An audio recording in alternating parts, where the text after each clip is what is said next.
So lesson 18 is on arrays, and arrays are going to start giving us a lot more power when we try to make really large collections of data, or we want to talk about a lot of similar things. We can use arrays to make it a lot less work.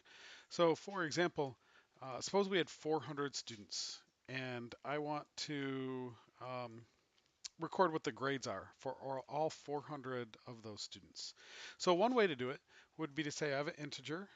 The first one is called grade 1. Here's the number for it, comma. Second one is grade 2. Here's their number. Here's grade 3. If I had 400 students, it would take me a long time to create all 400 of those variables just so that I could store the numbers in them. So Java gives us a smarter, easier way to do that, and it's called using an array. So what an array does is it gives us the ability to use the same name over and over, but where you can use subscripts or a number inside a bracket to store each one of them. So I can have grade 1 equals something, grade 2 equals something, grade 3 equals something. That might not seem like it's a whole lot better, but it actually is. So let's show why that's true. Let's create a new class.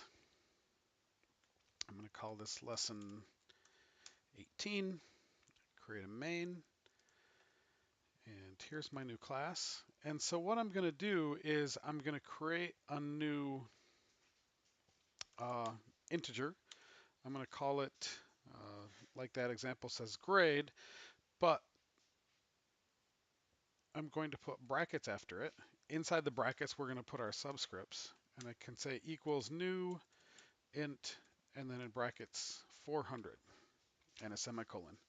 So what I've done right here is I've created all 400 of those integers or integer variables without having to create each one individually. I just created 400 variables, right? The first one, though, kind of like everything else in computer science, the first one is not going to be grade 1. The first one is going to be grade 0. The second one is going to be grade 1. The third is going to be grade 2. So just like everything else in Java, it starts counting at 0. And then the biggest one is going to be 399, right? In fact, there's a really cool method called length, and I can find out how long this thing is if I've forgotten. I could do system.out.println,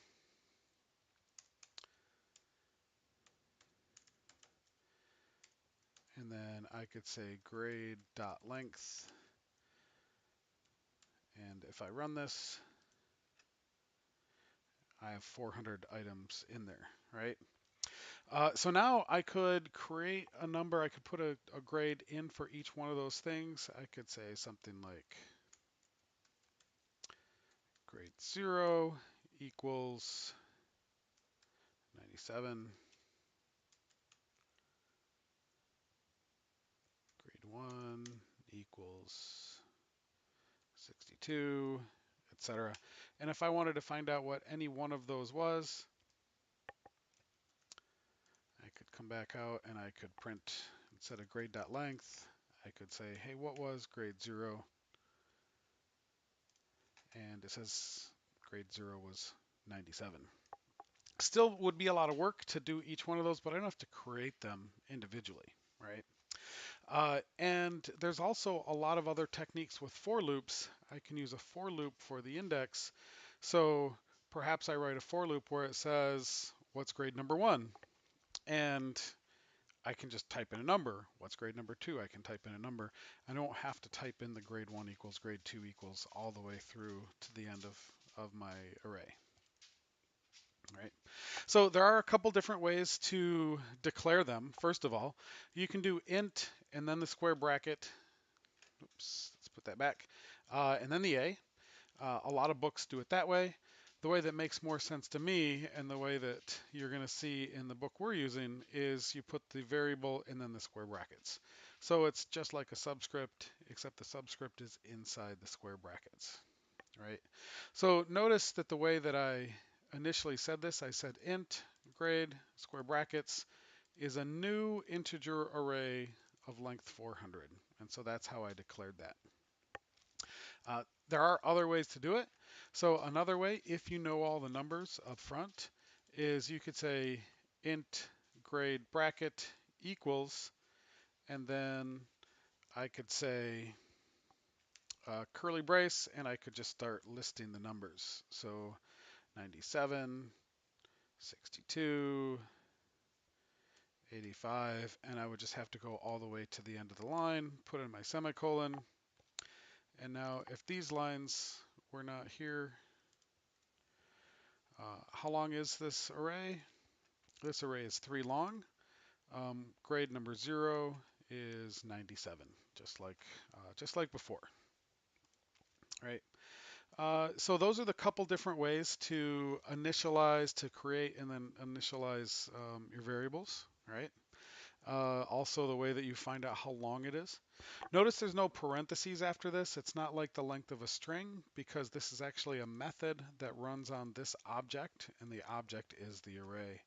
So it's the length is a state variable, just like when we were doing like our circle class and we had the radius, or a square class and we had the length. Those were state variables.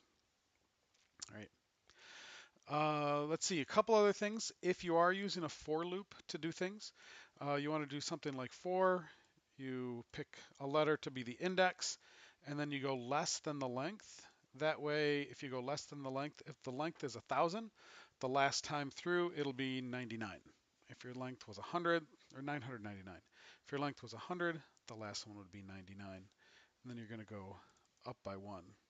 So if I wanted to create an array that would keep track of the first 10 perfect squares, I could say something like, well, first let's get rid of this, and let's say we have int sqrs bracket equals new int, and I'm going to put 10 numbers into it, and then I'm going to say for int j equals 0, semicolon, j less than sqrs dot length, semicolon, j plus plus. All right. And now inside the square bracket, I can put a number into each one of these things. So I could say something like squares of j equals j times j. All right. And if I run that, it's going to go through. It does a great job. It didn't tell me anything. So let's do one more thing with this. Let's do it again, but this time we're going to go for int j equals 0, j less than squares. Just going to take all of that. And this time I'm just going to print each one of the items. So system.out.println, and I'm just going to print sqrs of j.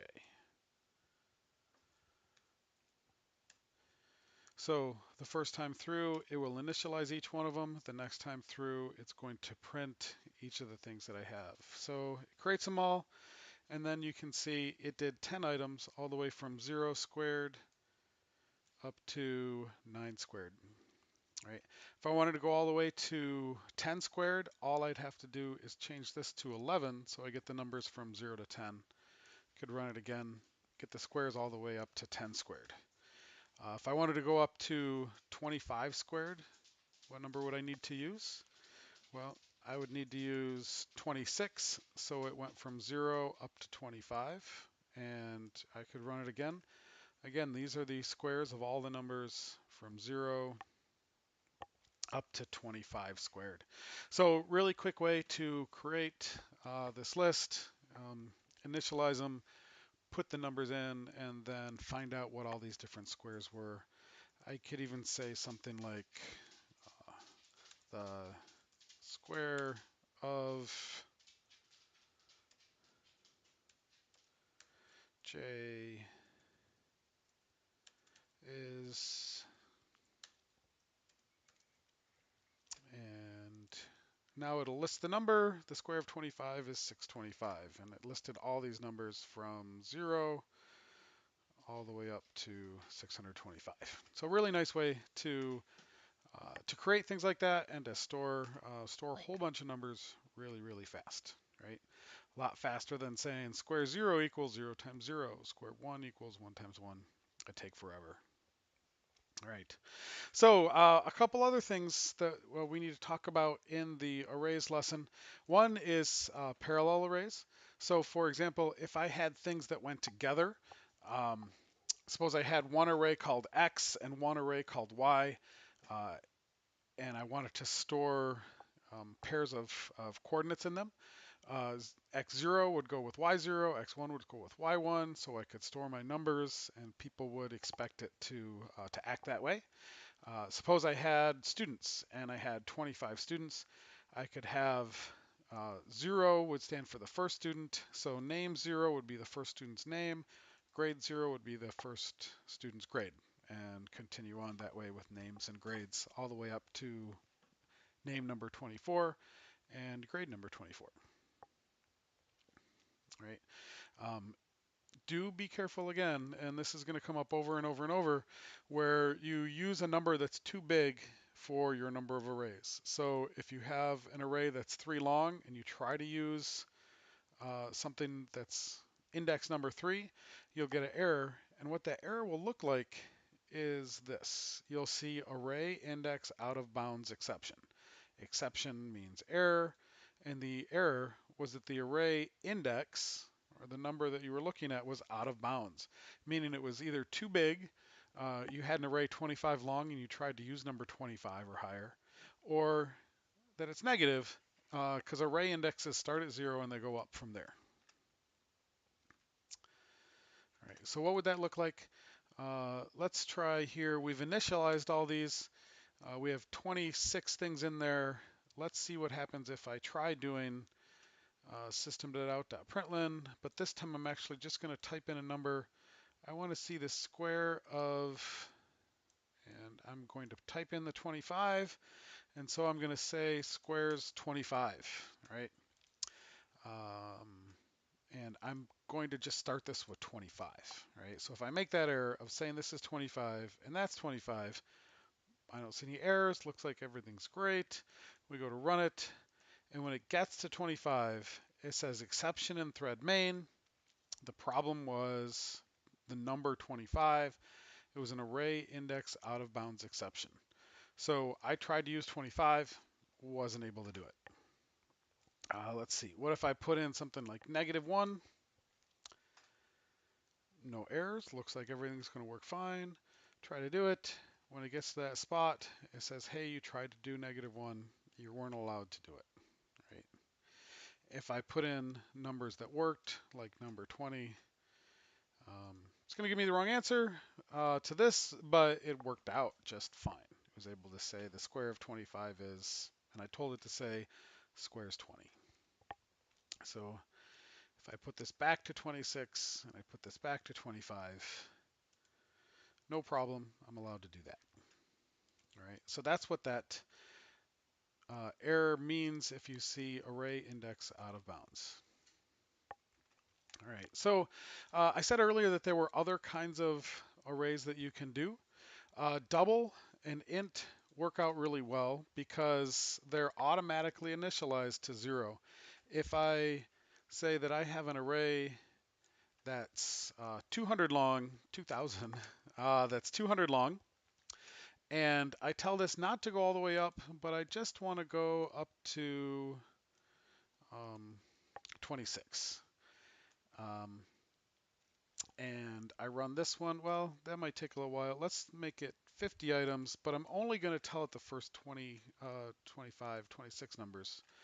Right? So what it's going to do once it gets past the numbers I've initialized, it had already put in zeros in these spots.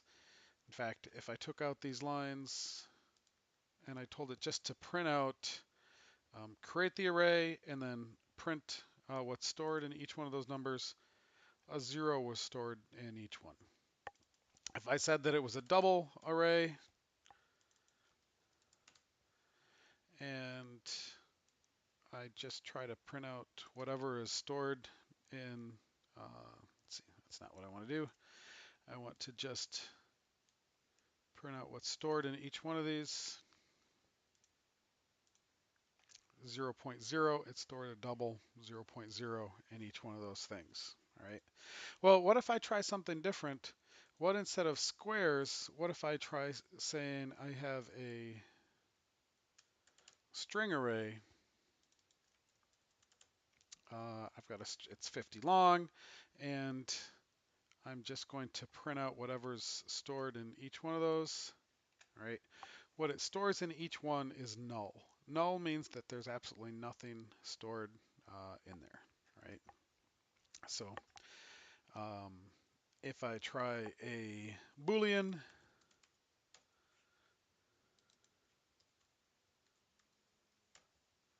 and try running that, it stores false in each one of those things.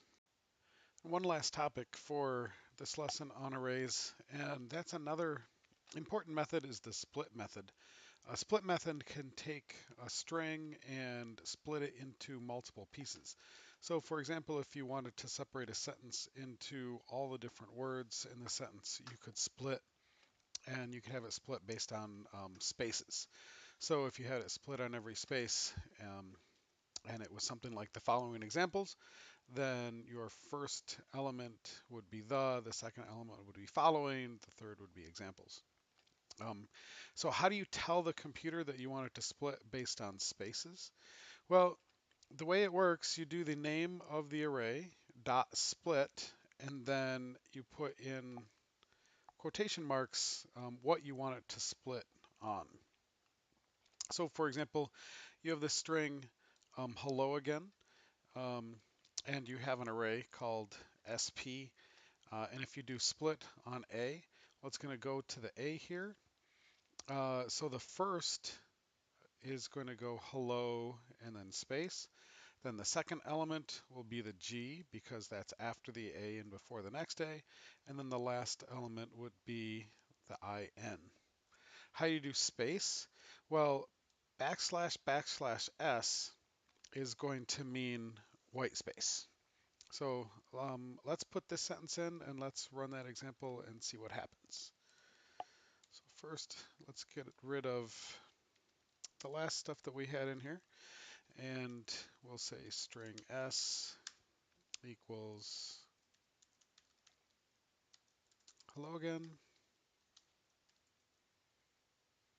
And we'll also say that we have a string array called sp. And so then we'll do sp equals, so we already know this is a string array, sp equals s dot split,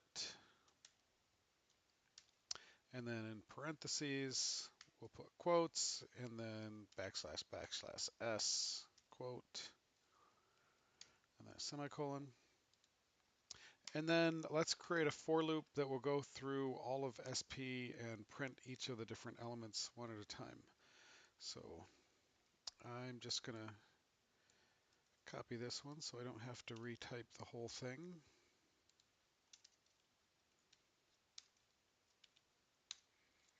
And so for int j equals 0, j less than sp.length, j plus plus, and then we're going to do print.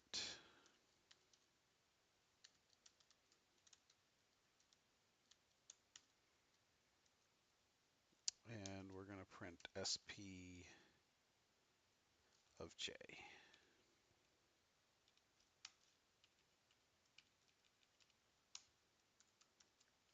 All right.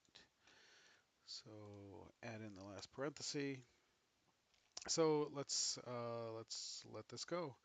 So the string is hello again. So when we split based on the white space, it splits it into hello and again. Right. A couple other things. \s plus means one or more white space characters. So if we did this with a whole bunch of spaces in here and we try print it out again, you can see that hello is way up here, and then each one of these spaces basically made a element that didn't have anything in it. If instead I change this to \\s plus, now it's going to take all the white space in a row and consider that one split. So if I run it, it's got hello and again right after it. You can use anything for your delimiters.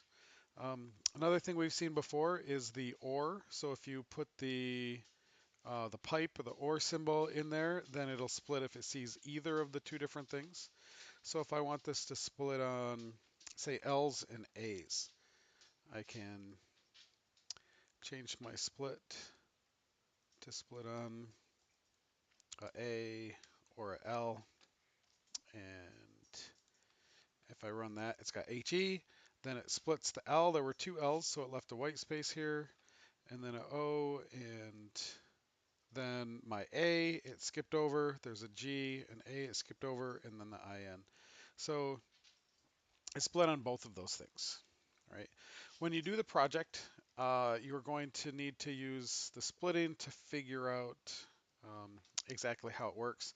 So we're going to be trying to count a couple different things, and you're going to need to use the split to break a sentence into pieces and then count the number of pieces that are in it.